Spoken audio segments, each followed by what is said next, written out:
So, I suppose I should explain why this review is going to sound a little contradictory to anyone who's already seen my LP of Bloodline. As you may have noticed, I spent much of my playtime vacillating between bewildered amusement and outright frustration, which I still stand by, but now, looking back over my time spent, I can't bring myself to be quite as harsh.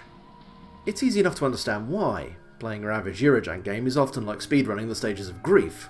I'm not saying it's a healthy process to go through, but that's just how it is. You know that scene in Lord of War where Yuri's brother, Vitaly, outlines Ukraine in cocaine in an adult stupor? It's that, but it's happening to your brain. Cocaine.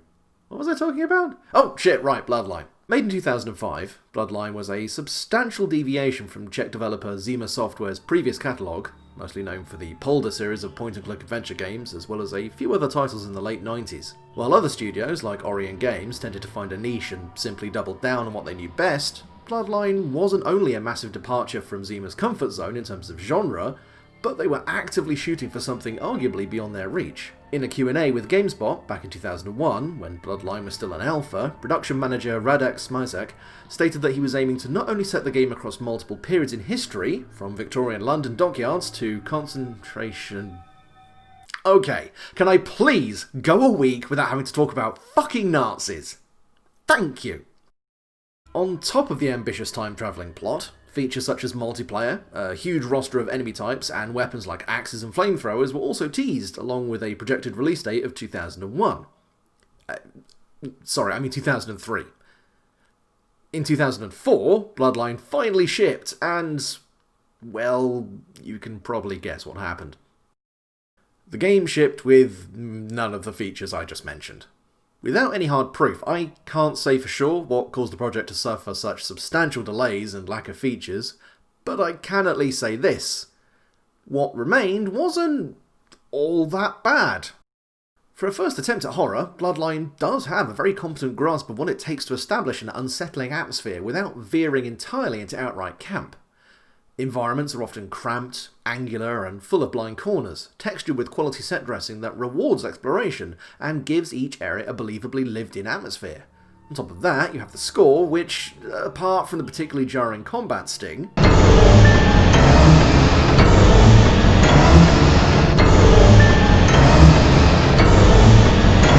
boasts a selection of ambient, orchestral, synth, and diegetic audio that, just listen for yourselves.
Factor in some respectable use of in-game camera work, one or two memorable set pieces, and a plot that, for whatever faults the translation may have had, holds together till the end, and you credit Bloodline with at least nailing the horror in survival horror. Unfortunately, the atmosphere really is Bloodline's strongest suit.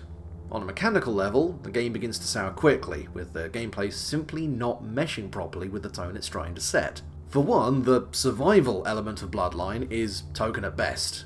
You're inundated with weapons and healing items from the get-go, and never find yourself lacking for supplies at any point, even into the later acts.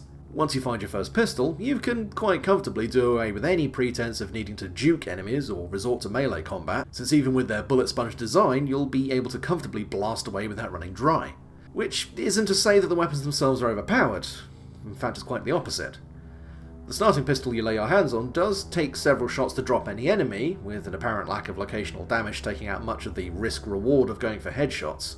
Later weapons, such as the flintlock pistol, do change things up with more notable upfront damage in exchange for a much slower firing rate, but it's not enough to break up an array of weapons that are almost universal letdowns.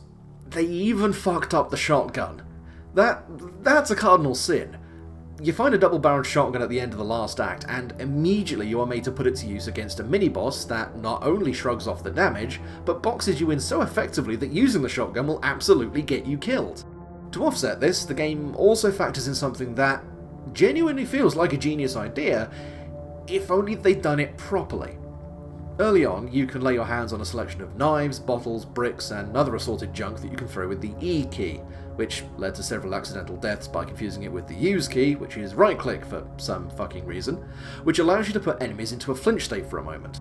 In what I can only assume was their intended use, these would give you the opportunity to get in quick, take a couple of swings with a weapon, or dodge past them. However, as I just mentioned, there's absolutely no reason to do anything other than slaughter everything in your way. Later on, more damaging items such as Molotov cocktails and dynamite get added to your arsenal, but as I just mentioned, they're more of a liability than an asset due to their severe splash damage and terrible range. As far as that huge enemy roster, it's okay. While you do have a decent mix of enemy models, their actual variants break down into roughly 5 categories. Your main rank-and-file enemies are your zombies, which range from straight-jacketed asylum patients through to charred animated skeletons. Apart from occasionally coming in pairs, their only real threat is the fact that they often spawn with triggers that allow them to reappear again and again when you re-enter an area.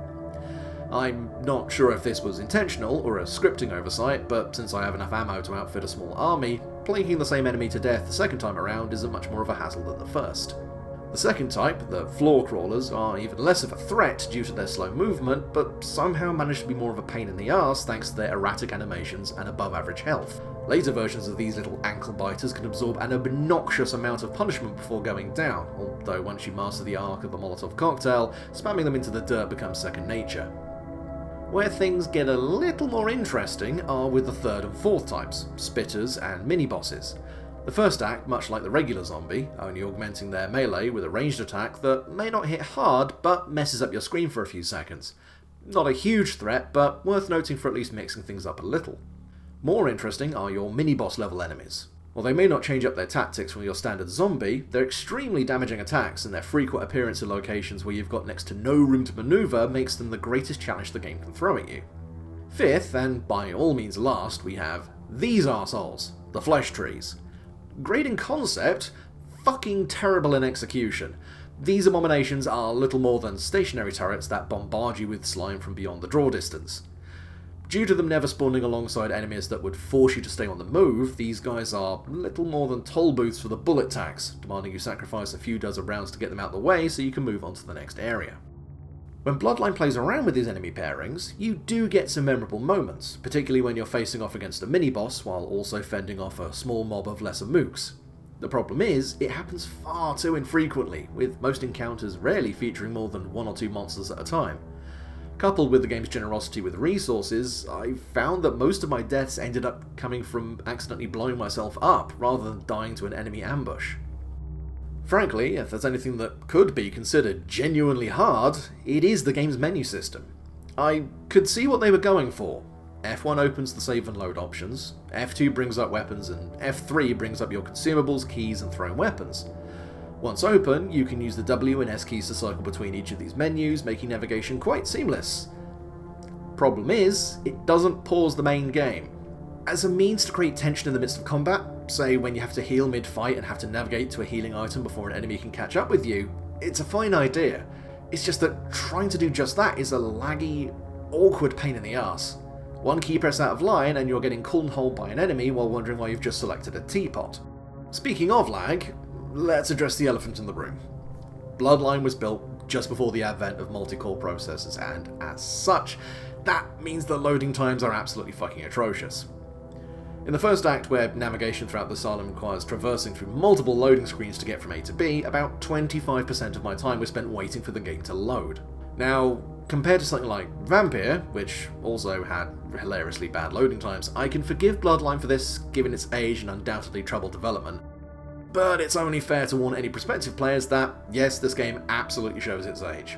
There is a widescreen patch to go along with the English translation called Sui's Fix, which I'll link in the video's description. Just understand that there's only so much you can do with Czech abandonware. So, with all that said, why have I come back to Bloodline without such disdain? The answer is pretty simple. For all that the game fails to achieve what it wanted to accomplish, there's clearly the framework for something much better lying just beneath the surface.